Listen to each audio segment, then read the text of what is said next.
बड़ी खबर के साथ बुलेटिन की शुरुआत कर रहे हैं। प्रयागराज से इस वक्त की बड़ी खबर आ रही है। गंगा के घाटों पर रेत में दफन शवों के अंतिम संस्कार की मांग वाली याचिका को हाईकोर्ट ने खारिज कर दिया है। इलाहाबाद हाईकोर्ट ने इस याचिका पर विचार करने से इनकार कर दिया है। कोर्ट ने साफ शब्दों में याचिकाकर्ता से कह दिया कि यह जनहित याचिका नहीं बल्कि प्रचारहित याचिका है। कोर्ट ने याचिकाकर्ता से पूछा कि क्या दाह संस्कार करना राज्य की जिम्मेदारी है। कोर्ट ने एडवोकेट प्रणवेश से पूछा कि इसमें उनका व्यक्तिगत योगदान क्या रहा है। क्या उन्होंने खुद कब्र खोदकर शवों का अंतिम संस्कार किया। चीफ जस्टिस ने मौखिक रूप से टिप्पणी की और कहा कि हम इस याचिका को अनुमति नहीं देंगे।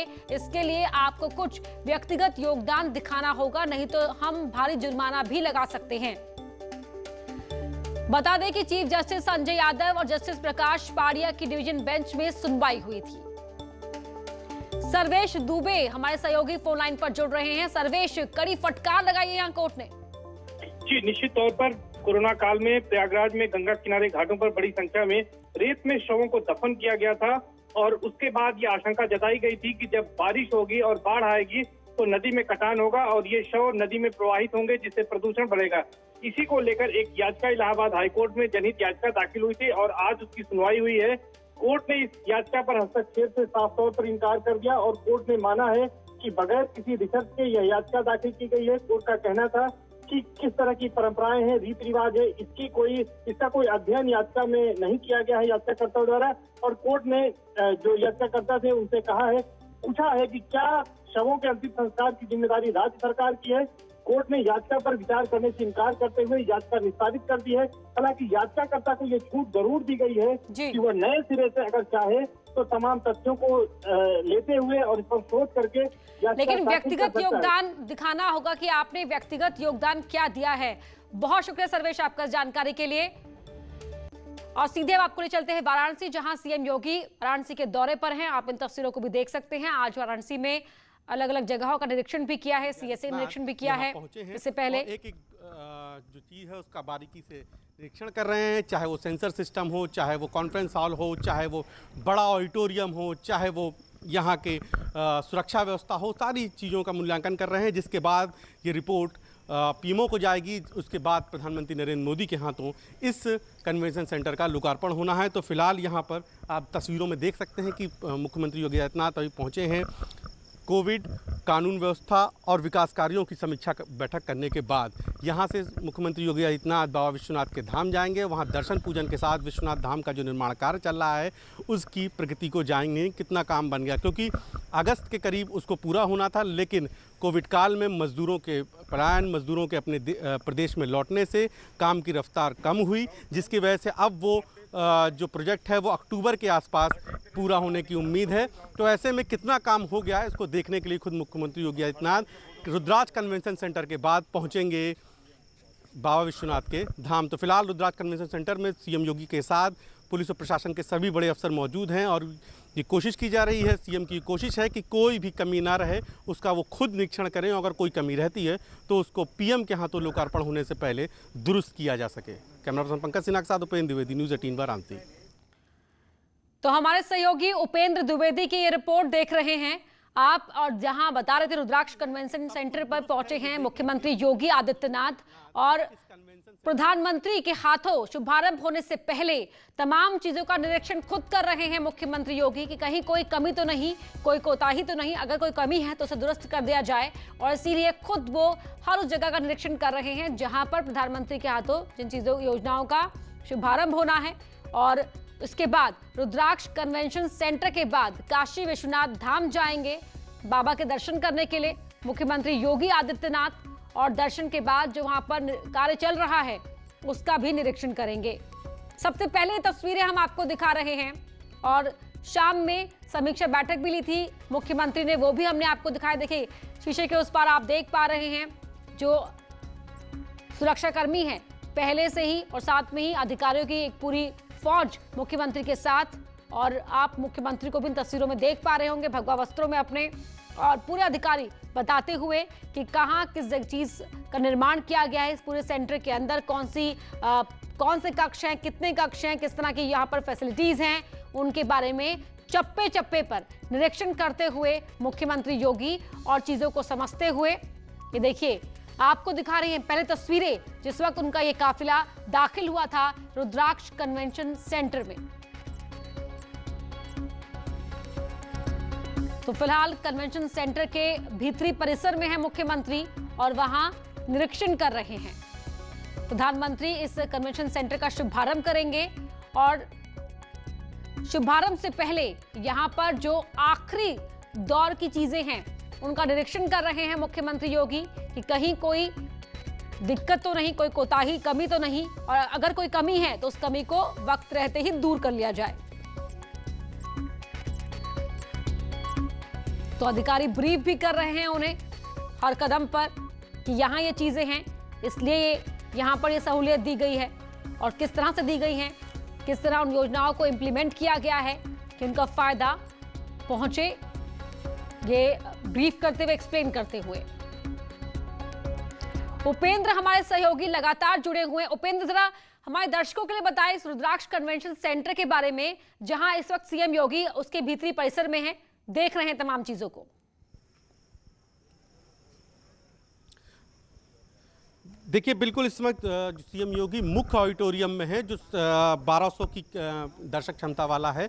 वहां पर सीएम योगी आदित्यनाथ देख रहे हैं। जो अभी फिलहाल उन्होंने पहला सवाल किया अफसरों से वो ये किया कि ये जो पूरी बात कही जा रही है कि ये पूरा तरीके से सेंसर सिस्टम है, यानी कि यहाँ पर कुछ भी मैनुअल नहीं है, तो उस सिस्टम को सीएम योगी आदित्यनाथ समझ रहे हैं। इससे पहले उन्होंने जो है कॉन्फ्रेंस हॉल को देखा और कॉन्फ्रेंस हॉल को देखने के बाद सीएम योगी आदित्यनाथ अब इसमें मुख्य परिसर में, ये जापान और भारत के सहयोग से ये कन्वेंशन सेंटर बना है और बताया जाता है कि भारत में अब इससे बड़ा कन्वेंशन सेंटर नहीं है। पीएम मोदी के यहाँ तो जल्द इसका लोकार्पण होना है, तो पीएम मोदी के लोकार्पण से पहले यहाँ पर सब कुछ दुरुस्त है, सब कुछ ठीक है, ये सुनिश्चित करने के लिए सीएम योगी आदित्यनाथ अभी यहाँ पर पहुँचे हैं 1.5 घंटे की मैराथन मीटिंग करने के बाद। दूसरी बात है कि ये पूरी तरीके से आप इसकी बनावट को देखें, जैसे नाम है इसका रुद्राक्ष, तो इसकी पूरी जो बनावट है वो मैं आपको बाहरी बनावट दिख रहा हूँ। ये बाहरी बनावट पूरी शिवलिंग की तरह है और शिवलिंग के चारों ओर रुद्राक्ष लगाए गए हैं आर्टिफिशियल। तो ये इसके नाम के पीछे की इसकी कहानी है।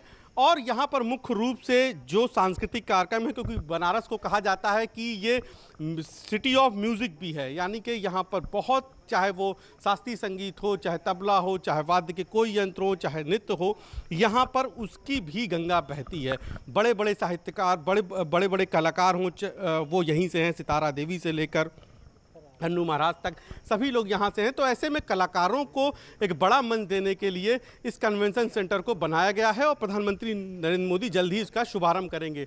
तो उससे शुभारंभ से पहले सीएम योगी आदित्यनाथ यहाँ पर पहुँचे हैं इस पूरे इमारत को देखने। यहाँ पर सिस्टम कैसे काम करता है, यहाँ सुरक्षा की क्या व्यवस्था है, यहाँ पर पार्किंग की क्या व्यवस्था है, कैसे लोग आएंगे, कैसे लोग जाएंगे, दिव्यांगजनों के लिए क्या व्यवस्था है, तमाम सारी चीज़ें देखेंगे। अभी फिलहाल हम तस्वीरें आपको दिखा रहे हैं कि उनका दौरा पूरा हुआ। ये मुख्यमंत्री योगी आदित्यनाथ रुद्राक्ष कन्वेंशन सेंटर से अब बाहर की ओर निकल रहे हैं। ये सीधी तस्वीरें हम आपको दिखा रहे हैं कि यहाँ से मुख्यमंत्री योगी आदित्यनाथ का जो है निरीक्षण रुद्राक्ष में पूरा हो गया और यहाँ से वो जाएंगे बाबा विश्वनाथ के धाम। तो ये अब आप ये तस्वीर देख रहे हैं, अफसरों से मीटिंग खत्म हुई और रुद्राक्ष से अब वो निकल यहाँ से रवाना हो रहे हैं। करीब मुख्यमंत्री 10 मिनट इसमें के करीब यहाँ पर रहे रुद्राक्ष कन्वेंशन सेंटर में। उन्होंने जो सबसे मुख्य बात है, उन्होंने पूरे तरीके से सेंसर सिस्टम को समझा, दर्शकों की जो क्षमता थी, सीटों की क्षमता थी, उसको जाना, ऐसे तमाम सारे बिंदुओं को जाना। और मुख्यमंत्री योगी आदित्यनाथ यहाँ से निकल रहे हैं। तो मुख्यमंत्री जब भी कभी काशी में होते हैं तो उनकी कोशिश होती है कि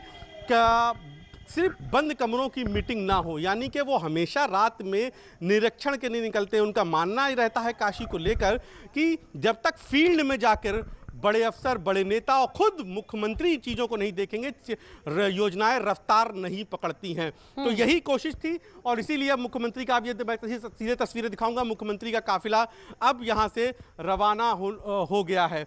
तो अब वो विश्वनाथ धाम पहुंचेंगे और इसीलिए मुख्यमंत्री यहाँ पहुंचे थे और शायद इसीलिए मुख्यमंत्री ये काम करने का सीएम योगी आदित्यनाथ के काम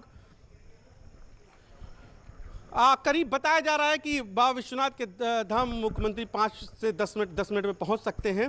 हालांकि उनके जाने का भी, लखनऊ जाने का भी टाइम हो गया है। तो ऐसे में उनका जो विश्वनाथ धाम का जाने का जो कार्यक्रम था उसको लेकर भी संशय था, लेकिन फिलहाल अब चूंकि यहाँ का कार्यक्रम निपट गया है तो ऐसे माना जा रहा है कि तो उपेंद्र, बहुत शुक्रिया आपका इस पूरी जानकारी के लिए। हैं। आगे भी आपसे अपडेट लेते रहेंगे सीएम के इस दौरे को लेकर। और यहाँ उपेंद्र बताते हैं रुद्राक्ष कन्वेंशन सेंटर का निरीक्षण करने के बाद यहाँ से सीएम योगी का काफिला निकल चुका है।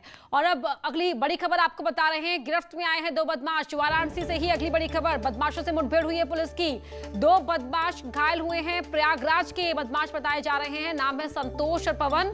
पुलिस मुठभेड़ में ये 2 बदमाश घायल हुए हैं जो अब पुलिस की गिरफ्त में हैं।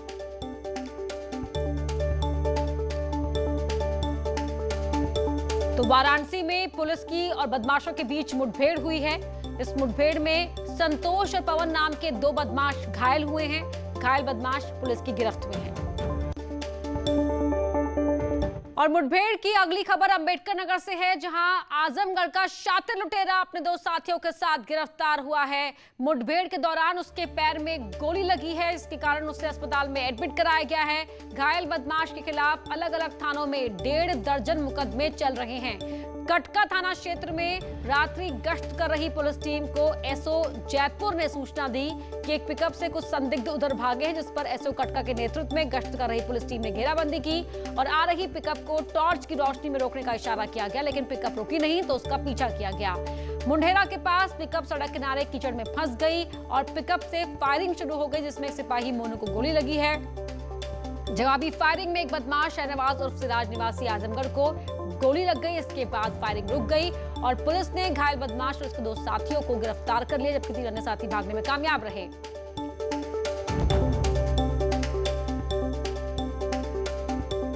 आजमगढ़ का एक शातिर अपराधी है जो मवेशी लुटेरा है और उसके ऊपर करीब 15 मुकदमे हैं विभिन्न थाना क्षेत्रों के। सिराज नाम से उसके साथ पुलिस की मुठभेड़ हुई, उसके साथ 2 व्यक्ति और थे और पुलिस पार्टी के रुकने पर उसने पुलिस पार्टी पर फायर किया।